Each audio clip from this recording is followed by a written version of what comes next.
你哋好。首先呢，我哋今日知道咗香港發生咗好令人震驚嘅火災。宏福苑嗰度呢，我哋可以好清楚知道，佢之所以可以火災嘅事情可以蔓延得咁快咁犀利，好大程度係依賴於佢嘅建築結構係由竹等等去構成嘅。咁其實呢，我自己屋企人呢都有好多老人，咁尤其我見到呢新聞上面報道話，有好多老人係居住喺入邊嘅。咁我就諗點辦呢？所以我就去搜索咗一下。喺我 search 翻嚟之後呢，我發現呢，其實呢而家科技係好發達嘅，好多老人家係可以有好多係老人家可以用嘅滅火嘅物品。唔同於好多好似而家嘅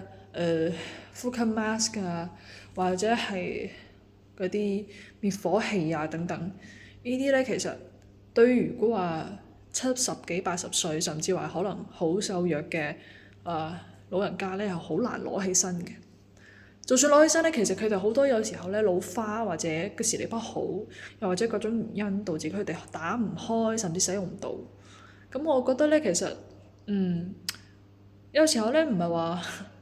滅火呢樣嘢一定係中青年先可以去做嘅，因為尤其火勢蔓延到家中，咁老年人其實都需要自救。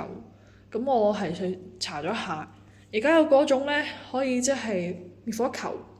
係粉狀嘅，佢有分0.5kg 或者1.5kg 等等嘅。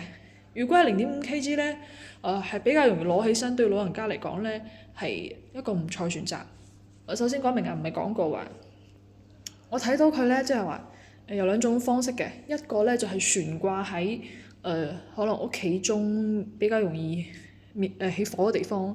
例如話有雜物間啊，或者話嗰啲樓道，好似門口嗰啲都有可以嘅。但有第二種方式我比較推薦嘅係咩呢？即係火勢起身嘅時候呢，咁你可以攞住個球，係攞住球啊，直接掉過去。嗰個球呢，遇到高溫呢，尤其係火苗呢，佢自己係會爆開，釋放出嗰啲乾粉去滅火嘅。咁其實呢個係一個唔錯方法。咁我同時有留意到有好多種其他嘅器材都可以用到，例如話有啲係手持式嘅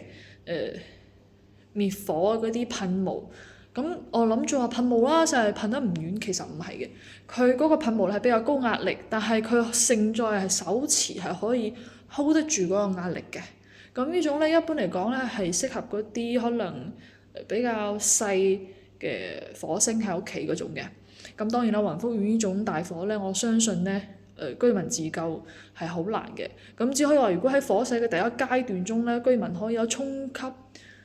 足嘅呢啲防火措施，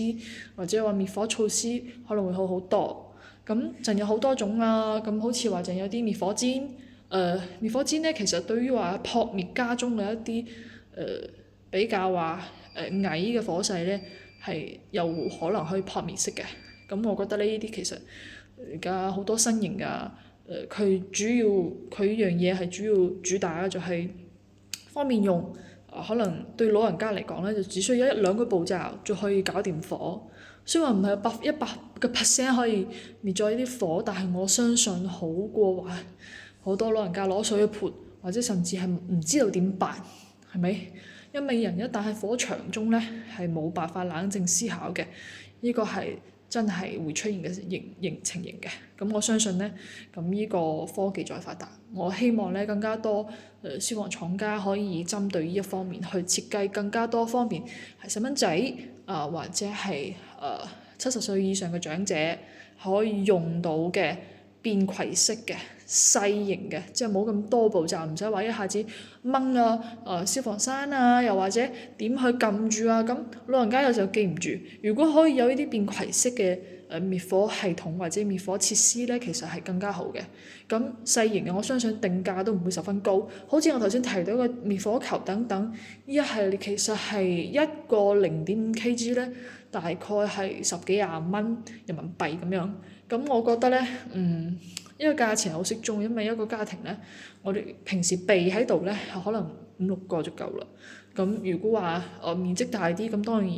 淨要配合其他嘅措施啦。咁如果係話好似我哋普通嘅一個屋企有30平啊、40平啊左右呢，咁其實有4-5個呢啲滅火球呢，係可以保證我哋唔會喺第一時間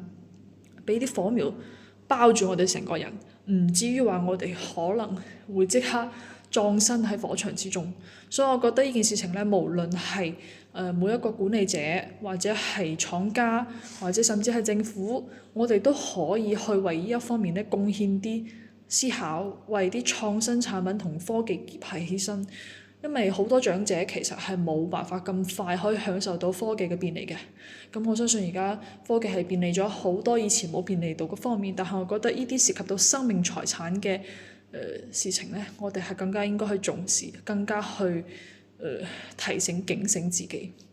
大概就係咁咯。咁我今日分享到呢度，唔該晒大家。